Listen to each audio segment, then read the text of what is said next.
ഇന്ന് ഇലക്ഷൻ്റെ ദിവസമായിട്ട് എല്ലാവരും വോട്ടൊക്കെ ചെയ്തോ? ഞാൻ രാവിലെ തന്നെ പോയി വോട്ട് ചെയ്തു കേട്ടോ. അത് കഴിഞ്ഞിട്ട് ഫ്ലോറൻസയുടെ തിരക്കുകളിലേക്ക് കയറണമല്ലോ. അപ്പോൾ ഇന്നത്തെ നമ്മുടെ സ്റ്റോറിയുടെ കണ്ടിന്യൂഷൻ എന്ന് പറയുന്നത് നമ്മൾ നിർത്തിക്കുന്ന ഫ്ലോറൻസ് ജസ്റ്റ് സ്റ്റാർട്ട് ചെയ്തതിലല്ലേ. അപ്പോൾ നമ്മുടെ ഫ്ലോറൻസ് സ്റ്റാർട്ട് ചെയ്ത് കഴിഞ്ഞപ്പം നമ്മൾ ഫേസ് ചെയ്ത കുറേ പ്രശ്നങ്ങളുണ്ട്. ഞാൻ നാട്ടിൽ ഗൾഫിലായിരുന്ന സമയത്താണ് നാട്ടിൽ വന്നു കഴിഞ്ഞിട്ടാണ് പർച്ചേസിങ്ങിന് നമ്മളൊരു ഡ്രസ്സ് പർച്ചേസിന് ഒരു ഷോപ്പിങ്ങിന് പോയി കഴിയുമ്പോൾ ഫേസ് ചെയ്യുന്ന ഏറ്റവും വലിയ പ്രശ്നം എന്ന് പറയുന്നത് ഒരു സ്റ്റാൻഡേർഡ് ഒരു യൂണിവേഴ്സൽ മെഷർമെൻ്റ് എന്ന് പറയുന്നത് 40 സൈസ് ചെസ്റ്റ് ഉള്ളവർക്ക് 42 സൈസ് ഹിപ്പ്. ഇതൊക്കെ കറക്റ്റായിട്ട് ഒന്ന് ഈ വർക്കൗട്ടൊക്കെ ചെയ്ത് ഒരു 0 സൈസ് ഹിപ്പ് ഇതൊക്കെ മെയിൻറ്റെയിൻ ചെയ്യുന്നവർക്കായിരിക്കും ആ ഒരു മെഷർമെൻറ്റൊക്കെ.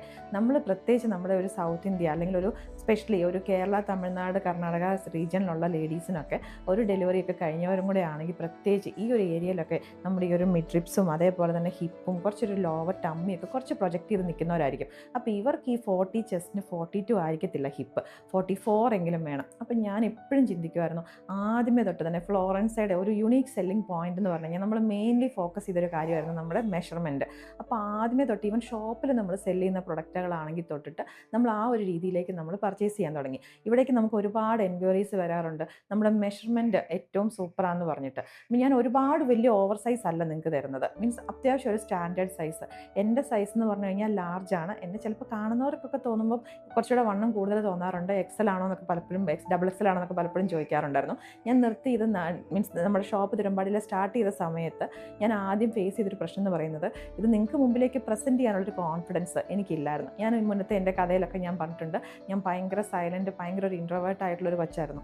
അപ്പം എന്നെ സംബന്ധിച്ചിടത്തോളം ഇതൊരു ഡ്രസ്സ് ഇട്ട് കഴിയുമ്പോൾ എനിക്കൊരു കോൺഫിഡൻസ് ഇല്ല. ഈവൻ ഫ്ലോറൻസയുടെ ഡ്രസ്സ് ഇടുമ്പോഴാണ് ഞാൻ ആ ഡെലിവറി ഒക്കെ കഴിഞ്ഞ് വന്നതായതുകൊണ്ട് അത്യാവശ്യം നല്ല തടിയുണ്ടായിരുന്നു. അപ്പം എന്നെ ഒരു ഡ്രസ്സ് ഇട്ടിട്ട് കണ്ടിട്ട് എനിക്കൊരു ഹാപ്പി അല്ല എന്നുള്ളതിനകത്ത് ഞാൻ ആദ്യം ആലോചിച്ചു നല്ല വല്ല മോഡൽസിനെയൊക്കെ വെച്ചിട്ട് നിങ്ങളുടെ മുമ്പിലേക്ക് പ്രസൻറ്റ് ചെയ്താലോ എന്ന്. പിന്നെ ഞാൻ പറയല്ലോ ഏറ്റവും കൂടുതൽ എനിക്കിതിനെ സപ്പോർട്ട് തന്നെന്ന് പറയുന്നത് ഇപ്പോൾ വീഡിയോ എടുത്തുകൊണ്ടിരിക്കുന്നത് എൻ്റെ ചേട്ടായിയാണ്, എൻ്റെ ഹസ്ബൻഡാണ്. ചേട്ടായി എൻ്റെ അടുത്ത് പറഞ്ഞതെന്ന് വെച്ച് കഴിഞ്ഞാൽ നിന്നെപ്പോലെ തന്നെ ഈ ഒരു പ്രശ്നം ഫേസ് ചെയ്യുന്ന ഒരുപാട് പേരുണ്ടാവും. അപ്പോൾ അവർക്ക് ഇത് റിലേറ്റ് ചെയ്യണമെങ്കിൽ നീ തന്നെ വീഡിയോ പ്രസൻറ്റ് ചെയ്യണം, അല്ലെങ്കിൽ നീ തന്നെ ഫോട്ടോ എടുക്കണം. കാരണം ആ ഒരു വണ്ണത്തിലുള്ള അല്ലെ ആ ഒരു ഏജ് ഗ്രൂപ്പിലുള്ള ഒരുപാട് പേർക്ക് ഉള്ളൊരു സൊല്യൂഷൻ നീ സെല്ല് ചെയ്യണം എന്ന് പറഞ്ഞു. അങ്ങനെയാണ് ആദ്യമായിട്ട് ഫ്ലോറൻസയുടെ വീഡിയോ. എൻ്റെ ആദ്യകാലത്തൊക്കെ വീഡിയോ കണ്ടവർക്ക് എനിക്ക് പറയാനുള്ള ധൈര്യമൊന്നുമില്ല. അപ്പോൾ അന്നേരമൊക്കെ ചുമ്മാ മ്യൂസിക് റീൽസാണ്, ഞാൻ ചേട്ടായിനോട് വർത്താനം പറയുന്ന പോലെ വീഡിയോ എടുക്കും, അതിനൊരു മ്യൂസിക് ഇട്ടിട്ടൊക്കെ ഇതാക്കും. അങ്ങനെ വീഡിയോയുടെ മുമ്പിൽ നിന്ന് എൻ്റെ ആ ഒരു പേടിയൊക്കെ പോയതിന് ശേഷം കേട്ടോ ഞാൻ ഇങ്ങനെ ധൈര്യമായിട്ട് കണ്ടിന്യൂസ് ആയിട്ട് സംസാരിക്കാനൊക്കെ പോലും തുടങ്ങിയത്. അപ്പം ഇങ്ങനെ വീഡിയോ എടുക്കാനും അല്ലെങ്കിൽ പ്രസൻറ്റ് ചെയ്യാനൊക്കെ ധൈര്യമില്ലാത്ത ഒരുപാട് പേരുണ്ടാകും. ഇവിടെ വിളിച്ചിട്ട് ഇങ്ങനെ ചോദിക്കും എങ്ങനെ ഇത്രയും കോൺഫിഡൻസോട് കൂടിയിട്ട് നിന്ന് സംസാരിക്കുന്നതെന്ന്. എനിക്കും ആദ്യം ഈ പറഞ്ഞ കോൺഫിഡൻസ് ഒന്നും ഇല്ലായിരുന്നു. നമ്മൾ ചെയ്താണ് നമുക്ക് എക്സ്പീരിയൻസ് ആയി വരുന്നത്. അപ്പം ഇതിന് വേണ്ടിയിട്ട് എൻ്റെ ഒരു ഈ ഒരു ബിസിനസ്സിനകത്തേക്ക് ഇറങ്ങി വന്നു കഴിഞ്ഞപ്പം എനിക്ക് എറണാകുളം മാർക്കറ്റിനെ കുറിച്ച് അറിയത്തില്ല, എവിടെയാണ് ഇതിൻ്റെ പ്രൊഡക്ട്സ് പർച്ചേസ് ചെയ്യേണ്ടതെന്നൊന്നും അറിയത്തില്ല. അപ്പം എൻ്റെ ചേച്ചി, എൻ്റെ ഏറ്റവും മൂത്ത എൽഡർ സിസ്റ്റർ, ചേച്ചിയുടെ പേര് ഗോൾഡി എന്നാണ്, ചേച്ചി നിലമ്പൂരാണ്. ചേച്ചിക്കും ഇതേ ഒരു ഫീൽഡ് തന്നെയാണ്, ഒലേറിയ എന്ന് പറഞ്ഞൊരു ബൊട്ടീക്ക് നടത്തുവാണ്. അപ്പോൾ ചേച്ചിയാണ് എന്നെ ആദ്യമായിട്ട് ഇതിലേക്ക് എന്താ പറയുക വേണ്ട ഹെൽപ്പുകളൊക്കെ എനിക്ക് തന്നത്. എന്നെ ആദ്യമായിട്ട് പർച്ചേസിങ്ങിന് കൊണ്ടുപോയിട്ട് എറണാകുളത്തെയൊക്കെ ഷോപ്പുകളൊക്കെ കാണിച്ചു തന്നതും ഒക്കെ. അപ്പോൾ അത് കഴിഞ്ഞപ്പോൾ എന്ന് വെച്ച് കഴിഞ്ഞാൽ നമുക്കൊരിക്കലും നമ്മുടെ വളർച്ച വളരെ പെട്ടെന്നായിരുന്നു. ഓൺലൈൻ പെട്ടെന്നാണ് നമ്മൾ കയറി വന്നത്. അപ്പോൾ അന്നേരം വെച്ച് കഴിഞ്ഞാൽ നമുക്ക് ഈ കൊണ്ടുവരുന്ന ഒരു 5 സെറ്റോ 10 സെറ്റോ കൊണ്ടൊന്നും നമുക്ക് തികയാതെ വന്നു. ഒരു 40-50 പീസൊക്കെയാണ് മാക്സിമം നമുക്കൊരു ഹോൾസെയിൽ, അത് നമ്മൾ ആദ്യം ചെന്നത് സെലക്റ്റീവ് ആണെങ്കിൽ പോലും നമുക്ക് കിട്ടുന്നത്. അപ്പോൾ അതൊന്നും തികയാതെ വന്നു കഴിഞ്ഞപ്പോഴത്തേക്കിനും ഞങ്ങൾ കോൺട്രാക്ട് ബേസിലേക്ക് മാറി. അതായത് അവിടെ തന്നെയൊക്കെയുള്ള യൂണിറ്റുകളും ഒക്കെ ആയിട്ടും അതേപോലെ പുറത്തുള്ള പല യൂണിറ്റുകളും ഒക്കെ ആയിട്ട് നമ്മൾ ടൈപ്പായി. ചിലത് അവർ തന്നെ നമുക്ക് ഫാബ്രിക്കിൻ്റെ ഒക്കെ ഫോട്ടോ അയച്ചു തരും, ചിലത് നമ്മൾ ഫാബ്രിക് സെലക്ട് ചെയ്ത് കൊടുക്കും, ഡിസൈൻ നമ്മൾ പറഞ്ഞു കൊടുക്കും, ഇന്ന രീതിയിൽ തയ്ച്ചാൽ മതി എന്ന്. അവർ ചിലപ്പോൾ നമുക്കൊരു സാമ്പിൾ അയച്ചു തരും, അത് നമ്മൾ അപ്രൂവ് ചെയ്യുവാണെങ്കിൽ നമ്മൾ പറയുന്ന സൈസിലേക്ക്. അങ്ങനെയും അത് കഴിഞ്ഞപ്പോൾ അതിനകത്തും കുറേ ഇഷ്യൂസ് വന്നു. കാരണം അവിടേക്ക് ഇരുന്ന് തയ്ക്കുന്നവർ എങ്ങനത്തെയൊക്കെ ടൈപ്പ് ഓഫ് ആൾക്കാരായിരിക്കും ഒന്നും നമുക്ക് അറിയത്തില്ലല്ലോ. അപ്പോൾ അതിനകത്ത് കുറേ പ്രശ്നങ്ങളും മിസ്റ്റേക്കുകളൊക്കെ വരാൻ തുടങ്ങി.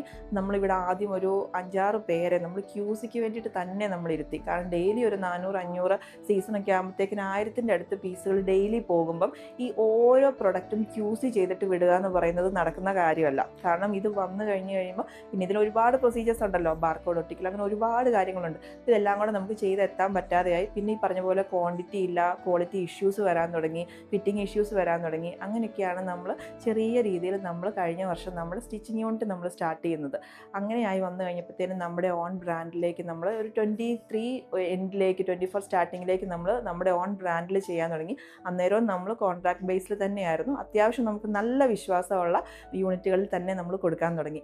അതിനുശേഷമാണ് നമ്മൾ 2025 നമ്മുടെ ഓൺ സ്റ്റിച്ചിങ് യൂണിറ്റിലേക്ക് നമ്മൾ കടന്നത്. ഫ്ലോറൻസ് സ്റ്റാർട്ട് ചെയ്ത കാലം തൊട്ടിട്ട് പെട്ടെന്ന് കയറി വന്നതിൻ്റെ കുറച്ച് ടിപ്സ് ഉണ്ട്, അല്ലെങ്കിൽ ആ ഒരു ഫ്ലോറൻസയുടെ മാത്രം യൂണീക്ക് ആയിട്ടുള്ള കുറച്ച് പോയിന്റ്സ് ഉണ്ട്. ഞങ്ങൾ മെയിൻലി ഫോക്കസ് ചെയ്ത കുറച്ച് കാര്യങ്ങൾ. അപ്പം അത് അറിയാൻ വേണ്ടിയിട്ടാണ് നിങ്ങൾ ഈ വീഡിയോയ്ക്ക് വേണ്ടിയിട്ട് വെയിറ്റ് ചെയ്തിരിക്കുന്നതെന്ന് എനിക്കറിയാം. അപ്പോൾ അതിനകത്ത് നമ്മൾ ഫസ്റ്റ് വൺ പറഞ്ഞ് ഞാൻ നിർത്താം കേട്ടോ, കാരണം വീഡിയോ ഒരുപാട് ലേറ്റ് ആവുന്നുണ്ട്. അപ്പോൾ ഫസ്റ്റ് പോയിന്റ് എന്ന് പറഞ്ഞു കഴിഞ്ഞാൽ നമ്മൾ ഏറ്റവും മെയിൻലി നമ്മളൊരു ടാർഗറ്റ് ഓഡിയൻസിനെ നമ്മൾ സെറ്റ് ചെയ്യുക. അതായത് ആരായിരിക്കും നമ്മുടെ പ്രൊഡക്ട്സ് പർച്ചേസ് ചെയ്യേണ്ടത് നമ്മൾ സെറ്റ് ചെയ്യണം. ആദ്യമേ തന്നെ ടീനേജേഴ്സ് ആണോ, അല്ലെങ്കിൽ ഒരു യങ്സ്റ്റേഴ്സ് ആണോ, അല്ലെങ്കിൽ ഒരു കുറച്ചുകൂടി ഒരു മിഡിൽ ഏജ് ആണോ, അല്ലെങ്കിൽ കുറച്ചുകൂടി ഓൾഡ് ഏജ് ആണോ, നമ്മൾ അത് സെറ്റ് ചെയ്യുക. അപ്പോൾ അതിനനുസരിച്ചായിരിക്കണം നമ്മൾ നമ്മുടെ പ്രൊഡക്ട്സ് നമ്മൾ ചൂസ് ചെയ്യുന്നത്. അതിനകത്ത് ഏറ്റവും ഫോക്കസ് ചെയ്ത് നമ്മൾ ചെയ്ത കാര്യം എന്ന് പറയുന്നത് അവരുടെ ഫിറ്റ്. ആ ഒരു ഫിറ്റിംഗ് എന്ന് പറഞ്ഞു കഴിഞ്ഞാൽ ഞാൻ എപ്പോഴും പറഞ്ഞു, ഇപ്പം നമ്മളിപ്പോൾ ഈ ഒരു ടോപ്പ് നമ്മുടെ ഓൺ ബ്രാൻഡിൽ ചെയ്ത ഒരു 3-piece സെറ്റാണ്. ഇതിപ്പോൾ നമ്മൾ എ ലൈൻ കട്ടിങ്ങിലാണ് ചെയ്തേക്കുന്നതെങ്കിലും സാധാരണ ചിലരുടെയൊക്കെ നമ്മൾ പുറത്തേക്ക് ഇറങ്ങുമ്പോൾ നമ്മൾ കണ്ടിട്ടുണ്ട്, അവർക്ക് അവരുടെ ഡ്രസ്സിനെ കുറിച്ച് മീൻസ് ഓരോരുത്തർക്ക് ഓരോ കൺസെപ്റ്റ് ആണല്ലോ. ചിലതിങ്ങനെ ഒന്ന് വാഷിങ്ങും കൂടെ കഴിഞ്ഞ് കഴിയുമ്പോൾ നമ്മുടെ ഈ ഒരു വയറിൻ്റെ ഇവിടെ കൊണ്ട് ഇങ്ങനെ വലിച്ച് കെട്ടി പോലെ ഒരു ടൈറ്റായിട്ട് നിൽക്കുന്നത് കണ്ടിട്ടുണ്ടാവും അല്ലേ. നമ്മൾ ചെയ്യുമ്പോൾ എപ്പോഴും ഇവിടേക്കായിട്ട് ഇപ്പോൾ നമ്മളൊരു പോക്കറ്റും കൂടെ കൊടുത്തിട്ടുണ്ട്, എന്നിട്ടും അത്യാവശ്യം ഒരു ഫ്രീ സൈസിലേക്കാണ് നിൽക്കുന്നത്. അതേസമയം ചെസ്റ്റ്, ബാക്കി സ്ലീവ് എല്ലാം നല്ല കറക്റ്റ് ഫിറ്റിങ്ങിലേക്കാണ് വന്നേക്കുന്നത്. സൈസ് ഇഷ്യൂസ് ഒരിക്കലും ഉണ്ടാകാതെ മാക്സിമം ഞങ്ങൾ ശ്രദ്ധിച്ചു. ആദ്യ കാലത്തൊക്കെ ചിലപ്പോൾ അത് ഉണ്ടായിട്ടുണ്ടാകും. ഈവൻ ഇനിയിപ്പോൾ നമ്മൾ മറ്റ് ബ്രാൻഡിൻ്റെയൊക്കെ എടുത്ത് ചെയ്യുമ്പോഴൊക്കെ ചിലപ്പോൾ അങ്ങനെ ഉണ്ടായിട്ടുണ്ടാകും. എന്നാലും നമ്മുടെ ബ്രാൻഡിൽ വരുന്നതിൽ മാക്സിമം അത് നമുക്കൊരിക്കലും 0% ഇല്ലാതെ ആക്കാൻ പറ്റത്തില്ല. ചിലപ്പോൾ ചെറിയ മിസ്റ്റേക്കുകളൊക്കെ സംഭവിച്ചിട്ടുണ്ടാകും. എന്നാൽ പോലും നമ്മൾ മാക്സിമം നമ്മൾ ശ്രദ്ധിച്ചൊരു കാര്യമാണ്, കസ്റ്റമേഴ്സിൻ്റെ കൈ കിട്ടിക്കഴിഞ്ഞ് കഴിയുമ്പോൾ അത് ഇട്ട് കഴിയുമ്പോൾ നമുക്ക് തന്നെ ഒരു കോൺഫിഡൻസ് വരണമല്ലോ. ആ ഒരു നമ്മുടെ കസ്റ്റമേഴ്സിൻ്റെ കോൺഫിഡൻസ് നമ്മുടെ ഒരു ഡ്രസ്സ് ഇട്ട് കഴിയുമ്പം അത് ഒന്നുകൂടെ ഒന്ന് കൂട്ടാൻ വേണ്ടിയിട്ട് ഞങ്ങൾ ശ്രദ്ധിച്ചു. അപ്പോൾ ബാക്കി പോയിന്റ്സിന് വേണ്ടിയിട്ട് വെയിറ്റ് ചെയ്തിരിക്കുക. നമ്മുടെ ഈ ഒരു പ്രൊഡക്റ്റ് എന്ന് പറയുന്നത് നമ്മുടെ ഓൺ ബ്രാൻഡ് ഫ്ലോറിസ്റ്റയിലേക്ക് വന്നേക്കുന്ന ഒരു 3-piece സെറ്റാണ്, പ്രിൻറ്റഡ് കോട്ടൺ. അതും അടിപൊളിയായിട്ടൊരു കളറാട്ടോ, റസ്റ്റ് കളർ. അത് എല്ലാവർക്കും തന്നെ മാച്ച് ചെയ്യുന്ന ഒരു ഷെയ്ഡാണ് അല്ലേ. പ്രിൻറ്റഡ് കോട്ടനകത്ത് നമ്മളിത് ചെയ്തെടുത്തേക്കുന്ന ഒരു എ-ലൈൻ കട്ടിങ് കൊടുത്ത് താഴേക്കായിട്ട് സ്ലിറ്റും കൂടെ വരുന്നുണ്ട്. രണ്ട് വൺ സൈഡ് പോക്കറ്റും വരുന്നുണ്ട്. യോക്കിലേക്കായിട്ട് ബോട്ടത്തിൻ്റെ പാച്ചാണ് നമ്മൾ അറ്റാച്ച് ചെയ്തേക്കുന്നത്. ജസ്റ്റ് ഒരു ബോർഡറും കൊടുത്തതിന്. സ്ലീവിനും നമ്മൾ ആ സെയിം പാച്ചും ഒരു ബോർഡറും കൂടെ കൊടുത്തിട്ടുണ്ട്. നല്ല ബ്യൂട്ടിഫുൾ ആയിട്ട് വന്നേക്കുന്ന ഒരു ദുപ്പട്ട പ്രിൻറ്റഡ് കോട്ടൻ്റെ തന്നെയാണ്. അത്യാവശ്യം നല്ല ഒരു കളർഫുൾ ആയിട്ടുള്ളൊരു സെറ്റും കൂടെ ആട്ടോ. നല്ല കംഫർട്ടബിൾ ആയിട്ടുള്ള ഫിറ്റിംഗ് ആണ്. അപ്പോൾ ഇഷ്ടപ്പെട്ടിട്ടുണ്ടെങ്കിൽ വേഗം തന്നെ ഓർഡേഴ്സ് പ്ലേസ് ചെയ്തോളാം. നമ്മുടെ ബാക്കി ടിപ്സിനും പിന്നെ അതുപോലെ തന്നെ ബാക്കി നിങ്ങളുടെ കാര്യങ്ങൾ, ഡൗട്ടുകളും കാര്യങ്ങളൊക്കെ ക്ലിയർ ചെയ്യാനായിട്ടൊക്കെ അടുത്ത എൻ്റെ സ്റ്റോറിക്ക് വേണ്ടിയിട്ട് വെയിറ്റ് ചെയ്തിരിക്കുക.